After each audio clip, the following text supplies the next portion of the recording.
Hello guys, কি অবস্থা, কেমন আছেন সবাই? আশা করি আল্লাহর রহমতে আপনারা সবাই ভালো আছেন। আলহামদুলিল্লাহ, আপনাদের সকলের দোয়ায় আমরাও ভালো আছি। আজকে আমি চলে আসলাম আমাদের ময়মনসিংহ জেলার পার্শ্ববর্তী উপজেলা ফুলবাড়িয়াতে। বঙ্গবন্ধু চত্বরের উল্টা পাশেই আপনার food pleasure cafe and restaurant নামের একটা রেস্টুরেন্ট আছে। আসলে সত্যি বলতে এই রেস্টুরেন্টের পরিবেশটা কিন্তু খুবই আকর্ষণীয়, খুবই সৌন্দর্যের আবৃত্তি করা আর কি।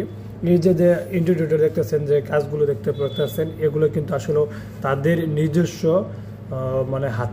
হাতে করা, কিংবা কোনো ডিজাইনার কোনো ইঞ্জিনিয়ারের মাধ্যমে করা না। এটা কিন্তু তারা নিজেদের মতো করে করছে। আসলে এটার রেস্টুরেন্টের পরিবেশটা কিন্তু খুবই সুন্দর। যদি আপনারা আসেন তাহলে বুঝতে পারবেন এর পরিবেশটা দেখে। যে কোনো বিয়ে কিংবা বিভিন্ন ধরনের প্রোগ্রামের জন্য আপনারা কিন্তু চাইলে এই রেস্টুরেন্টটা বুক করতে পারেন। আর রেস্টুরেন্টটা হইতেছে আমাদের স্বপ্নপুরন ফাউন্ডেশন বাংলাদেশের যে অর্থ সম্পাদক মাহমুদুল হাসান, সকলের প্রিয় মানুষ, তার নিজের। তো এখানে আসলে কিন্তু আমি আসলে একটা খাবার সবচেয়ে বেশি খাই, সেটা হলো চাপ। এখানে চাপটা কিন্তু খুবই ভালো। আর এখানে কিন্তু আপনার বাংলা থেকে শুরু করে চাইনিজ সকল ধরনের খাবার পাওয়া যায়। আর একটা উপজেলাতে এরকম সুন্দর মানসম্মত একটা রেস্টুরেন্ট আসলে খুবই জরুরি, খুবই গুরুত্বপূর্ণ আমি মনে করি এই ফুলবাড়িয়া উপজেলার জন্য।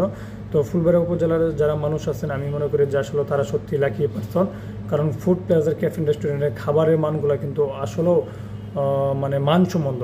এটা যদি আপনারা আসেন তাহলে পরে বুঝতে পারবেন যে আসলে আমরা যে কথাগুলো বলতেছি আসলে সত্যি কিনা। আমি কিন্তু প্রায় মাঝে মাঝে যাই।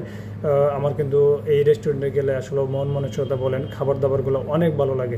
আর আমরা যে জায়গাতে বসে খাইতেছিলাম, এটা কিন্তু একটা আরবিয়ান যে একটা প্রকল্প, কিংবা আরবরা কিন্তু এইভাবে বসে খাওয়া দাওয়া করে। আমি কিন্তু ম্যাক্সিমাম সময় এই জায়গাতে বসে খাওয়া দাওয়া করি। আসলে এই জায়গাতে বসে খাওয়া দাওয়া করলে আমার নিজের খুব ভালো লাগে। তো সেই সুবাদে আশা করি যে ফুলবাড়িয়া উপজেলায় যারা আছেন অবশ্যই তারা কিন্তু এই ফুড প্লেজার ক্যাফে অ্যান্ড রেস্টুরেন্টে আসবেন। আশা করি সবাই ভালো থাকবেন, সুস্থ থাকবেন, আর আমাদের স্বপ্নপূর্ণ ফাউন্ডেশন বাংলাদেশের জন্য দোয়া করবেন। সেই সাথে ফুড প্লেজার ক্যাফে অ্যান্ড রেস্টুরেন্টের প্রত্যেকটা পরিবারের জন্য দোয়া করবেন।